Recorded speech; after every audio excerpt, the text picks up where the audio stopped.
किसी नगर में एक सेठ और सेठानी रहते थे। उनका एक बेटा था जिसका नाम था मुकेश। मुकेश बहुत ही नक चढ़े स्वभाव का था। जब मुकेश जवान हुआ तो सेठ और सेठानी ने उसके सामने विवाह का प्रस्ताव रखा। तो मुकेश ने कहा, पिताजी, हम उसी लड़की से विवाह करेंगे जो हमसे 10 जूते रोज खाया करेगी। मेरी यही इच्छा है कि मेरी जिस लड़की से भी शादी हो, मैं उसे 10 जूते रोज मारूं। सेठ और सेठानी अपने बेटे की इस अजीब सी शर्त को सुनकर हैरान रह गए और सोचने लगे कि अब इसका विवाह कैसे होगा और कौन 10 जूते रोज खाने के लिए अपनी बेटी इसको देगा। एक दिन उस गांव में एक सेठ आया जो अपनी बेटी के लिए रिश्ता ढूंढ रहा था। किसी ने उन्हें मुकेश के बारे में बता दिया कि फलां सेठ के भी एक जवान लड़का है और वह भी अपने बेटे के लिए रिश्ता ढूंढ रहा है। वह सेठ मुकेश के माता पिता से मिलने के लिए आया और अपनी बेटी के विवाह का प्रस्ताव रखा। मुकेश भी वहीं मौजूद था। तो मुकेश ने झट से कह दिया कि देखिए, मैं उसी लड़की से शादी करूंगा जिसको मैं 10 जूते रोज मार सकूं। जो मेरी पत्नी बनकर आएगी वह 10 जूते रोज मेरे हाथ से खाएगी। Note 50s 5G Plus. Search on Flipkart. लड़की का बाप यह सब सुनकर हैरान रह गया। वह सोचने लगा कि कौन अपने कलेजे के टुकड़े को इस बेवकूफ के पास पिटने के लिए भेजेगा। यह सोचकर सेठ वहां से उठकर अपने घर लौट गया। घर पहुंचकर उसने सारी बात अपनी पत्नी को बताई। तो पत्नी ने पूछा कि आपने क्या निर्णय लिया। सेठ बोला कि मैंने तो साफ साफ मना कर दिया। अच्छा, तुम ही बताओ कि अपनी बेटी को पिटने के लिए कौन भेजेगा। सेठानी ने कहा कि अच्छा ही किया जो आपने ऐसे रिश्ते के लिए हाँ नहीं की। पास में ही खड़ी उनकी बेटी यह सब सुन रही थी, जिसका नाम सीमा था। पढ़ाई लिखाई में तो वह होशियार थी ही, दिमाग की भी बहुत तेज थी। वह बहुत ही समझदार लड़की थी। उसने अपने पिता से कहा कि पिताजी, मैं उसी लड़के से शादी करना चाहती हूँ। यह सुनकर उसके माता पिता एकदम से हैरान रह गए और बोले कि बेटी, तुम ऐसे सनकी से विवाह क्यों करना चाहती हो जो तुम्हें 10 जूते रोज मारा करेगा। सीमा ने कहा कि पिताजी, मैं सब संभाल लूंगी, बस आप मेरा विवाह उस लड़के से करवा दीजिए। लड़की के पिता को तो बिल्कुल यकीन ही नहीं हो रहा था कि उसकी बेटी उस सनकी इंसान से विवाह करना चाहती है जो 10 जूते इसको रोज मारा करेगा।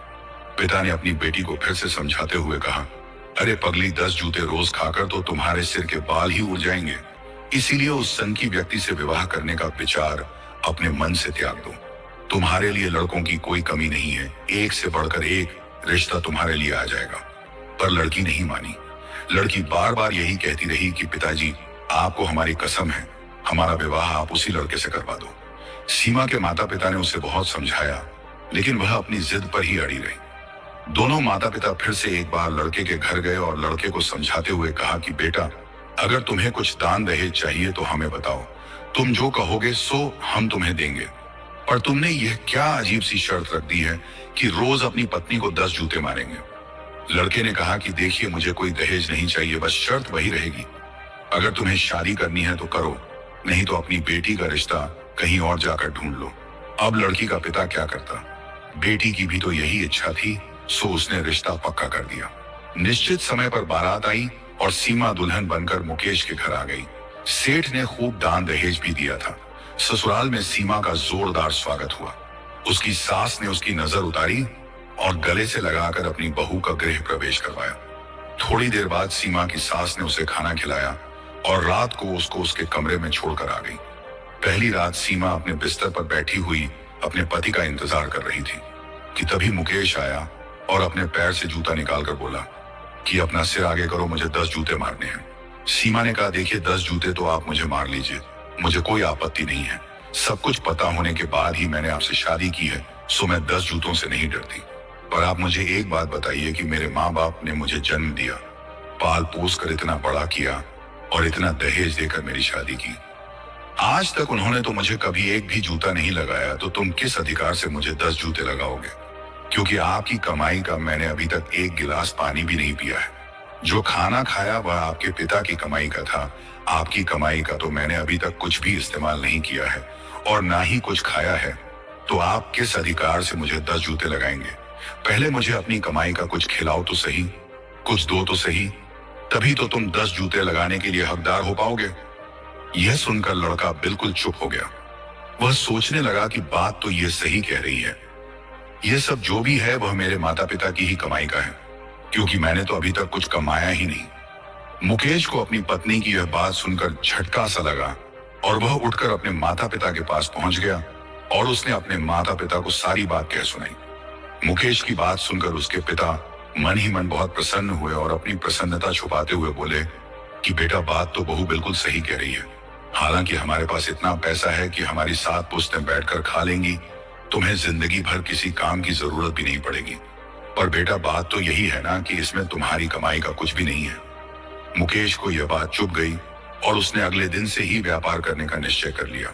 असल में उसके पिता एक व्यापारी थे जो जहाज पर सामान लादकर दूसरे देशों में खरीदने और बेचने का काम करते थे। मुकेश ने भी यही व्यापार करने की सोची। उसने अपने पिता से कहा, पिताजी, आप मुझे बस एक जहाज दे दो और व्यापार करने के लिए थोड़ा सा धन दे दो। आप देखना कि मैं बहुत जल्द बहुत सारा धन कमा कर लौटूंगा। इतना कहकर मुकेश ने अपने पिता से व्यापार की सारी जानकारियां ली और व्यापार करने के लिए चल दिया। जाते समय उसने अपनी पत्नी से कहा कि तुम देखना, मैं बहुत जल्दी बहुत सारा धन कमा कर लौटूंगा। फिर उस धन से तुम्हें खिलाऊंगा, पिलाऊंगा और फिर पूरे अधिकार से जितना भी समय मुझे रास्ते में लगेगा, एक एक दिन के हिसाब से मैं तुम्हें उतने ही जूते लगाऊंगा। यह बात सुनते ही सीमा ने कहा, ठीक है मेरे स्वामी, जब आप लौट कर आओगे ना तो मेरा सर आपके सामने झुका हुआ मिलेगा। जितनी मर्जी हो उतने जूते लगा लेना। मुकेश सबसे विदा लेकर अपने जहाज में बैठकर व्यापार के लिए निकल गया। उसके चेहरे पर उसकी घमंड भरी मुस्कान साफ झलक रही थी। उसके माता पिता को भी अब यह सोचकर संतोष हो रहा था कि उन्हें बहुत ही समझदार बहू मिली है।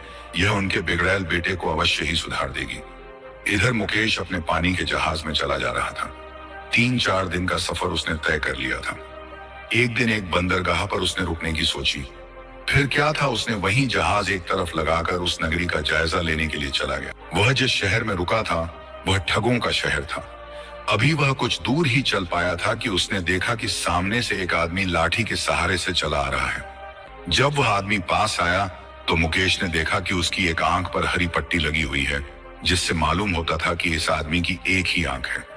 उस एक आंख वाले आदमी ने मुकेश के पास आते ही कहा कि इस बार तुम आए हो, तुम्हारे पिताजी नहीं आए। तुम्हारे पिताजी तो बहुत तेज हैं। मुकेश बड़ा परेशान हुआ कि उस आदमी से वह कभी मिला भी नहीं और वह उसे जानता है। मुकेश ने उस एक आंख वाले आदमी से कहा कि मुझे तुम्हारे बारे में कुछ नहीं पता, मुझे जरा खुलकर बताओ। तो वह एक आंख वाला आदमी बोला कि जब पिछली बार तुम्हारे पिताजी यहाँ आए थे तो मुझे कुछ रुपयों की जरूरत थी, इसलिए मैंने अपनी एक आंख उनके पास गिरवी रख दी थी और उनसे 10,000 रुपए लिए थे। अब मैंने 10,000 रुपए इकट्ठे कर लिए हैं। मुझे फर्क नहीं पड़ता कि बाप हो या बेटा, मुझे तो मेरी आंख वापस चाहिए। ये लो अपने 10,000 रुपए और मेरी आंख मुझे वापस कर दो। यह सुनकर मुकेश बड़ा परेशान हो गया, क्योंकि उसके पास तो कोई आंख थी ही नहीं और ना ही उसके पिता ने किसी आंख के बारे में उसे बताया था। सो उसने उस एक आंख वाले आदमी से कहा कि भाई, इस समय तो मेरे पास तुम्हारी आंख नहीं है, ना ही मुझे मेरे पिता ने तुम्हारी आंख के बारे में कुछ बताया है। जब मैं अगली बार आऊंगा तो तुम्हारी आंख अवश्य लेता आऊंगा। इतना कहकर मुकेश आगे की ओर चलने लगा। तभी उस एक आंख वाले आदमी ने चिल्लाना शुरू कर दिया और लोगों की भीड़ इकट्ठी कर ली।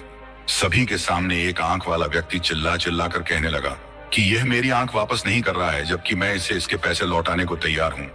मुझे अभी मेरी आंख वापस चाहिए। अगर यह मेरी आंख वापस लेकर नहीं आया है तो यह अपनी एक आंख निकालकर मुझे वापस करे। आसपास मौजूद लोगों ने भी मुकेश को पकड़ लिया और एक आंख वाले व्यक्ति की आंख लौटाने का दबाव बनाने लगे। यह सब देखकर मुकेश बहुत घबरा गया। उसे समझ में नहीं आ रहा था कि अब वह क्या करे। वह कहने लगा कि अभी मेरे पास इसकी आंख नहीं है, अगली बार जब आऊंगा तो इसकी आंख लेकर आऊंगा, इसलिए मुझे यहां से जाने दो। लेकिन कोई भी व्यक्ति उसे वहां से जाने देने को तैयार नहीं हो रहा था। तभी एक व्यक्ति ने उसे सलाह दी कि अभी तुम कुछ पैसे इसे देकर मामला रफा दफा कर दो। उस आदमी ने कहा, तो ठीक है, अभी तुम मुझे 5,000 रुपए दे दो, अगली बार जब आओ तो मेरी आंख लेते आना। मुकेश से रुपए लेकर वह आदमी वहां से रफू चक्कर हो गया। मुकेश ने सोचा कि चलो बला टली, 5,000 रुपए में ही पीछा छूट गया। मुकेश यही सब सोचता हुआ नगरी की तरफ चला जा रहा था। जैसे ही उसने नगर के द्वार में प्रवेश किया कि सामने से बैसाखियों के सहारे चलता हुआ एक टांग वाला आदमी उसे अपनी तरफ आता हुआ दिखाई दिया। उस आदमी ने भी पास पहुंचकर मुकेश से यही कहा कि इस बार तुम्हारे पिताजी नहीं आए। तुम्हारे पिताजी तो बड़े तेज निकले।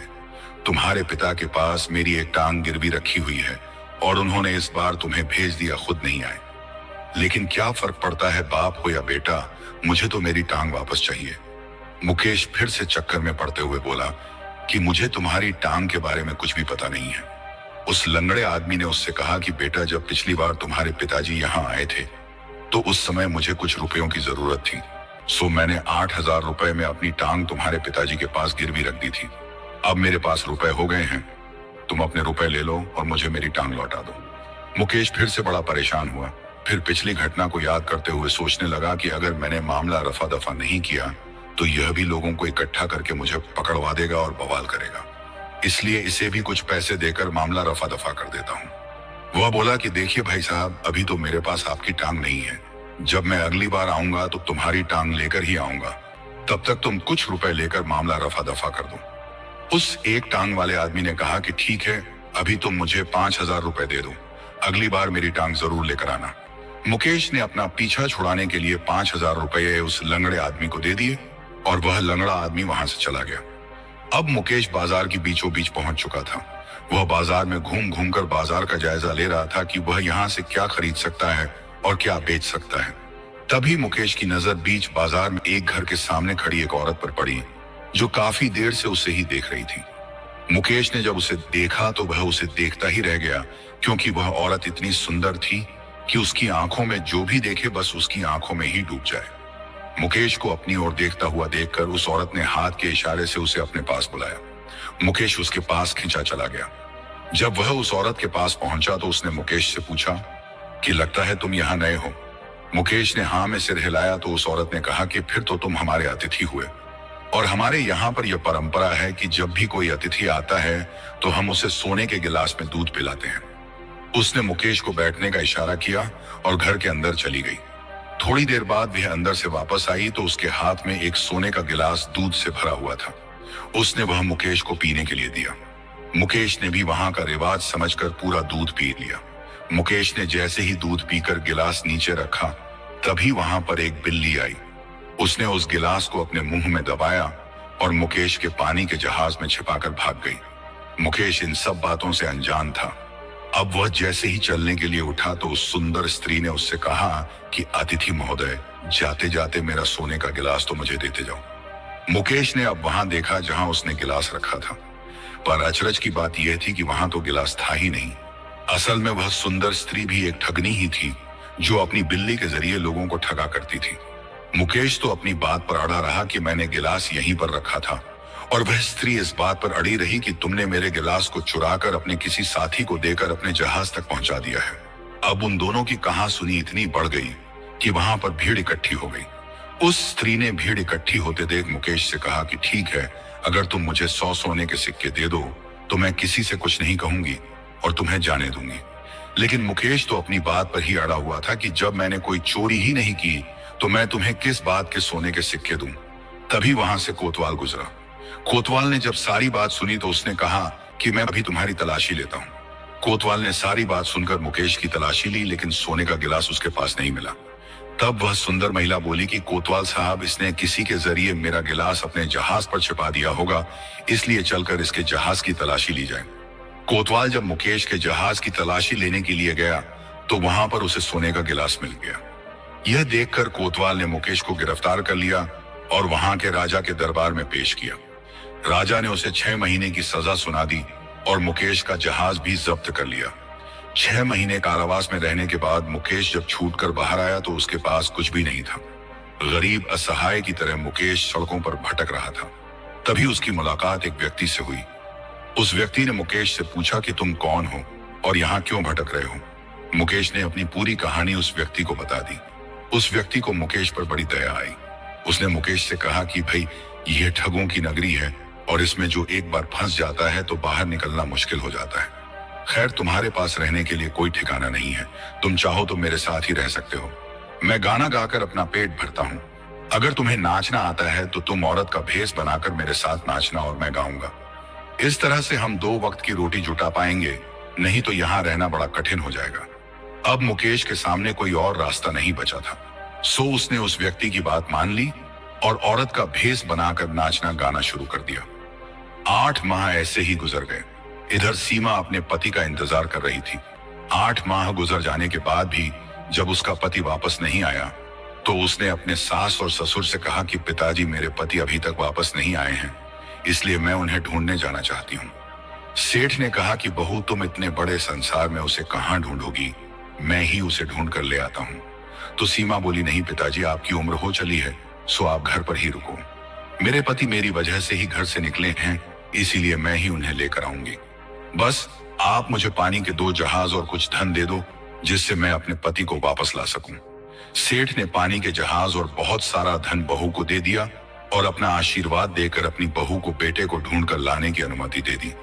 जाते समय उसके सास ससुर ने उससे कहा कि बेटी, अकेली ना जाओ, हमारे पास हमारे विश्वास पात्र 5 आदमी हैं, इन्हें अपने साथ लेकर जाओ, और एक कुत्ता जो तुम्हारे एक इशारे पर अपनी जान देने के लिए भी तैयार हो जाएगा, उस पालतू कुत्ते को भी अपने साथ लेकर जाओ। सीमा ने अपने ससुर की बात मानकर वह 5 आदमी और कुत्ता अपने साथ ले लिया और सीमा अपने सास ससुर से आशीर्वाद लेकर मर्दाना भेष बनाकर जहाज में बैठकर अपने पति को ढूंढने चली गई। 4 दिन तक पानी का जहाज पानी पर चलता रहा। 5वें दिन जहाज एक बंदरगाह पर रुका तो सीमा ने जहाज से उतरकर नगरी का जायजा लिया। सीमा ने अपने आदमियों से कहा कि मुझे ऐसा लग रहा है कि हो ना हो मेरे पति इसी नगरी में हैं, सो इसी नगरी में हम उन्हें ढूंढते हैं। तुम सब लोग जहाज में रहकर ही मेरा इंतजार करोगे, मैं अकेले ही अपने पति को ढूंढ कर लाऊंगी। अभी सीमा अपने आदमियों से यह बातें कर ही रही थी कि तभी सामने से वही एक आंख वाला आदमी सीमा के पास आकर खड़ा हो गया और कहने लगा कि बेटा, इस बार तुम्हारे पिताजी नहीं आए, तुम्हारे पिताजी तो बड़े ही तेज निकले। सीमा ने उस आदमी को देखा तो उससे पूछा, काका, तुम क्या कह रहे हो, मुझे समझ में नहीं आ रहा है, जरा खुलकर बताओ। तब वह एक आंख वाला आदमी बोला कि बेटा, पिछली बार जब तुम्हारे पिताजी यहाँ आए थे तो मुझे कुछ पैसों की जरूरत थी। 10,000 रुपए में मैंने अपनी एक आंख उनके पास गिरवी रख दी थी। अब बेटा आए या बाप, मुझे इस बात से कोई फर्क नहीं पड़ता, मुझे तो मेरी आंख वापस चाहिए। लो अपने 10,000 रुपए और मेरी आंख मुझे वापस करो। सीमा यह सब देखकर समझ गई कि हो ना हो यह ठग है और वह ठग नगरी में पहुंच गई है। हो सकता है मेरा पति भी इन्हीं सब ठगों के बीच में फंसा हुआ हो। सीमा ने कुछ देर सोचा और आंख से इशारा करके अपने साथियों से कहा, भाइयों, काका की आंख जहाज पर ही कहीं रखी है, जरा ढूंढ कर लाओ। तो उसके आदमियों ने कुछ देर ढूंढने का नाटक किया और फिर कहा कि हुजूर, यहाँ तो बहुत सारी आंखें रखी हुई हैं, लेकिन काका की आंख के मेल वाली आंख हमें मिल ही नहीं रही है। यह सुनकर सीमा बोली, अच्छा, इनके मेल की आंख नहीं मिल रही है, तो ऐसा करो कि एक चाकू लेकर आओ और काका की यह दूसरी आंख भी निकाल लो और जहाज में ले जाकर मेल करके काका की आंख लाकर दो। अब उस एक आंख वाले आदमी ने जब यह सुना तो हाथ जोड़कर गिड़गिड़ाने लगा कि मुझे माफ कर दो, मेरी दूसरी आंख मत निकालो, मुझे कोई आंख वांख नहीं चाहिए। और इतना कहकर उसने वहां से दौड़ लगा दी। सीमा के आदमी कुछ दूर तक उसके पीछे दौड़े, लेकिन उसका कहीं आता पता नहीं चला। यह सब देखकर सीमा के साथियों ने सीमा से कहा कि हुजूर, यहाँ के लोग बड़े शातिर हैं, इसलिए हम आपको अकेले नहीं जाने देंगे। सीमा ने मौके की नजाकत को देखते हुए 2 साथियों को अपने साथ आने के लिए कहा। बाकी 3 साथियों से कहा कि हमारे जहाज की भी तो रखवाली करनी है, सो तुम यहीं इसी जहाज में छुप कर बैठो। सीमा ने अपने पालतू कुत्ते को भी जहाज पर ही छुपा दिया और अपने 2 साथियों को साथ लेकर आगे नगरी की तरफ बढ़ गई। जब सीमा नगरी के द्वार पर पहुंची तो सामने से एक टांग पर लंगड़ाते हुए एक आदमी चलकर उसके पास आया और आते ही उल्हाना देते हुए बोला कि क्या इस बार तुम्हारे पिताजी नहीं आए? पिछली बार जब तुम्हारे पिताजी आए थे तो मैंने अपनी एक टांग उनके पास गिरवी रखी थी। खैर बेटा हो या बाप, मुझे इससे कोई फर्क नहीं पड़ता, मुझे तो मेरी टांग वापस चाहिए। मेरी टांग मुझे वापस कर दो और अपने 8,000 रुपए जो मैंने तुम्हारे पिताजी से लिए थे वह ले लो। सीमा समझ गई कि उसे फिर से ठगने की तैयारी हो रही है, इसलिए उसने नम्र स्वभाव से कहा कि काका, हमारे जहाज पर बहुत सारी टांगें लदी हुई हैं, पता नहीं पिताजी ने किस किस की टांग गिरवी रख रखी हैं। अब तुम्हारी टांग कौन सी है यह कैसे पता चले? इसलिए एक काम करो, अपनी यह दूसरी टांग भी हमें काट कर दे दो, जिससे कि मेरे आदमी जहाज पर जाकर तुम्हारी टांग का नाप मिलाकर ले आए। सीमा ने अपने साथियों को इशारा किया और कहा कि चलो काका की टांग काट लो। यह सुनकर उस लंगड़े के होश उड़ गए और वह हाथ जोड़कर बोला कि रहने दो, मुझे मेरी टांग नहीं चाहिए, बस तुम मुझे यहाँ से जाने दो। इतना कहकर उस एक टांग वाले आदमी ने एक टांग से ही दौड़ लगा दी। सीमा पीछे से चिल्लाई, अरे काका, अपनी टांग तो लेते जाओ। और वह आदमी थोड़ी ही देर में आंखों से ओझल हो गया। सीमा और उसके साथी ठहाका मारकर हंसने लगे। सीमा अब थोड़ा और आगे बढ़ी तो वह बाजार के बीचों बीच पहुंच गई। बाजार में उसने चारों तरफ नजर उठाकर देखा तो उसकी नजर एक घर के दरवाजे पर खड़ी एक सुंदर स्त्री पर पड़ी जो काफी देर से उसे ही घूर रही थी। सीमा से नजर मिलने के बाद उस औरत ने हाथ के इशारे से सीमा को अपने पास बुलाया। मर्दाना भेष के कारण सीमा उसे एक मर्द ही नजर आ रही थी। उसके पास पहुंचकर सीमा ने उससे पूछा, कहिए आपने मुझे क्यों बुलाया है? तो वह सुंदर स्त्री बोली, लगता है कि तुम परदेसी हो। हमारे यहाँ पर रिवाज है कि जो भी परदेसी हमारे यहाँ आता है तो हम उसे सोने के गिलास में दूध पिलाकर उसका स्वागत करते हैं। सीमा बोली कि अगर यह तुम्हारा रिवाज है तो हम दूध जरूर पिएंगे। सीमा को बिठाकर वह औरत घर के अंदर गई और सोने के गिलास में दूध भरकर ले आई। सीमा ने दूध पिया और गिलास एक तरफ रख दिया। जैसे ही गिलास रखा, बिल्ली ने झपट्टा मारकर गिलास मुंह में दबा लिया और जहाज की तरफ दौड़ गई। जैसे ही बिल्ली जहाज के पास पहुंची, कुत्ते ने देखा कि बिल्ली जहाज की तरफ आ रही है तो कुत्ते ने भौंकना शुरू कर दिया। कुत्ते की आवाज सुनकर सीमा के तीनों साथी चौकन्ने हो गए और उन्होंने बिल्ली को लठ मारकर वहां से भगा दिया। अब बिल्ली मुंह में गिलास दबाए ठगनी के घर में ही आकर पलंग के नीचे बैठ गई। दूध पीकर सीमा जैसे ही जाने लगी तो ठगनी ने सीमा से कहा कि हे परदेसी, तुमने दूध तो पी लिया पर मेरा सोने का गिलास तो मुझे देते जाओ। सीमा ने चारों तरफ देखा तो गिलास का कोई अता पता नहीं था। यह देखकर उस ठगनी ने जोर जोर से चिल्लाना शुरू कर दिया कि भाइयों देखो, इस परदेसी ने मेरा सोने का गिलास चुरा लिया है। कोतवाल के कान में भी जब यह बात पड़ी तो कोतवाल भी वहां आ गया और उसने कहा कि परदेसी, इस औरत का सोने का गिलास निकाल कर इसको दे दो। सीमा ने कहा कि मैंने दूध पीकर गिलास नीचे ही रखा है, मेरे पास कोई गिलास नहीं है। इस पर वह ठगनी बोली, हुजूर इसके जहाज की तलाशी ली जाए। अगर इसके जहाज में मेरा सोने का गिलास मिल गया तो मैं इससे 500 सोने की मोहर लूंगी। कोतवाल जहाज पर पहुंचा और जहाज की तलाशी ली तो वहां पर कोई गिलास न मिला। अब सीमा ने गरजकर कोतवाल से कहा, तुमने मेरे जहाज की तलाशी तो ले ली, अब इसके घर की भी तलाशी लो। हो सकता है कि गिलास इसने स्वयं अपने घर में छिपा दिया हो और मुझ पर इल्जाम लगा रही हो। कोतवाल ने अब उस औरत के घर की तलाशी लेनी शुरू कर दी तो देखा कि पलंग के नीचे बिल्ली उस सोने के गिलास को मुंह में दबाए बैठी है। कोतवाल को उस स्त्री पर बड़ा गुस्सा आया और उसने उस स्त्री को गिरफ्तार करके जेल में डाल दिया। सीमा उस ठगी से छुटकारा पाकर फिर से बाजार में आ गई और चारों तरफ अपने पति को ढूंढने लगी। तभी उसकी नजर नगर के चौराहे पर पड़ी। वहां पर एक आदमी गाने गा रहा था और एक स्त्री नाच रही थी। सीमा को वह स्त्री जानी पहचानी लग रही थी। सीमा ने अपने साथियों को आदेश दिया कि इन दोनों को बुलाकर लाओ। उसके साथी उन दोनों को बुलाकर लाए। सीमा ने उस आदमी से कहा कि तुम्हें यह स्त्री कहां से मिली? तो उसने कहा, यह स्त्री नहीं है, यह एक पुरुष ही है और वक्त का मारा हुआ है। हम दोनों अपना पेट भरने के लिए इस तरह का भेष बनाकर नाच गाना करते हैं। अब सीमा ने अपने पति को पहचान लिया, लेकिन मुकेश सीमा को नहीं पहचान सका क्योंकि वह एक मर्द के भेष में थी। अब सीमा ने मुकेश से कहा कि अगर तुम मेरे साथ चलो तो मैं तुम्हें इससे भी अच्छा काम दे सकता हूँ। मुकेश तैयार हो गया। सीमा मुकेश को अपने जहाज पर ले आई। अपने साथियों के साथ मिलकर सीमा ने मुकेश को नहलाया और उसके स्त्रियों वाले कपड़े उतारकर एक बक्से में रख दिए और चमचमाते हुए पुरुषों वाले कपड़े उसे पहना दिए। अब मुकेश अपने पुराने अवतार में आ गया था। मुकेश बड़ा खुश हो रहा था कि चलो अब इस नरक भरी जिंदगी से जान छूटी। सीमा ने मुकेश से कहा कि देखो मुकेश, मुझे व्यापार के लिए 10 दिन के लिए बाहर जाना है, सो मैं एक जहाज लेकर बाहर जा रहा हूँ और तुम मेरे बाकी के जहाज की रखवाली करोगे।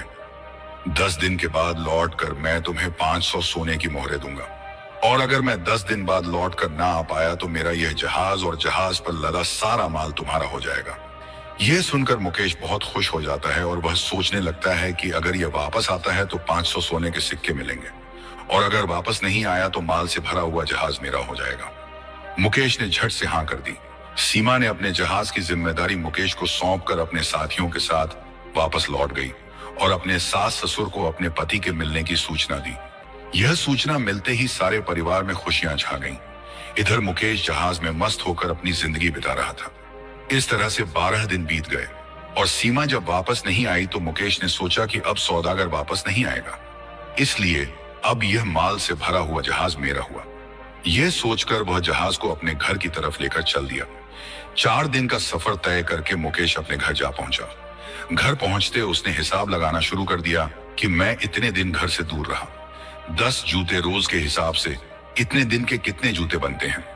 हिसाब लगाकर मुकेश जूता लेकर सीमा के पास पहुंचा। अब भी उसकी अकड़ कम नहीं हुई थी।